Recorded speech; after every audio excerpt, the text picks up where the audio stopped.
Hi hello long ஆஃப்டருக்கு அப்புறம் ஒரு short video upload பண்ணியிருக்கேன். கண்டிப்பாக நீங்கள் மிஸ் பண்ணாத பாருங்கள். சேமியா பாயாசம் மிக்ஸ் தான் செஞ்சுருந்தேன். இதில் எல்லாமே இருந்துச்சு. சரி ட்ரை பண்ணி தான் பார்ப்போமே அப்படின்னு சொல்லிட்டு ட்ரை பண்ணியிருந்தேன். தண்ணியில் தான் நான் போட்டிருந்தேங்கிறதுனால லாஸ்ட்டாக ஒரு 2 ஸ்பூன் கார்ன்ஃப்ளவர் மாவு கரைச்சி குத்துனேன். பாயாசம் சூப்பராக இருந்துச்சு. பாயாசத்துக்கு பஜ்ஜிக்கும் மேக்ஸிமம் சூப்பராகவே இருந்துச்சு. அதுக்கப்புறம் மார்னிங்கே பச்சைப்பயிர் கடைஞ்சிருந்தேன். பச்சைப்பயிர் திருப்பூர் ஸ்டைலில் தான் கடைஞ்சிருந்தேன். அதில் எப்படி அப்படின்னு சொல்லிட்டு பார்க்கலாமா. பச்சைப்பயிரை நைட்டே ஊற வச்சுட்டேன். முளைக்கட்டிருச்சு.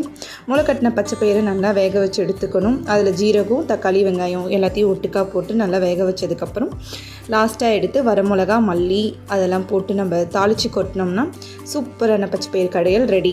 கண்டிப்பாக இதை ட்ரை பண்ணி பாருங்கள், மிஸ் பண்ணாத பாருங்கள். சாரி லேட் வீடியோ போடுறதுக்கு ரொம்ப லாங் டேஸ் ஆயிடுச்சு. நம்ம சேனலில் வீடியோ வர்றதுக்கு காரணமே பார்த்திங்கன்னா மாற்றி உடம்பு சரியில்லாத போயிட்டு இருந்ததுனால தான் கண்டிப்பாக வீடியோ போட முடியல. இதுக்கப்புறம் கண்டினியூஸ் வீடியோ போடும். நம்ம சேனலில் மறக்காமல் சப்ஸ்கிரைப் பண்ணிக்கோங்க. பாய்.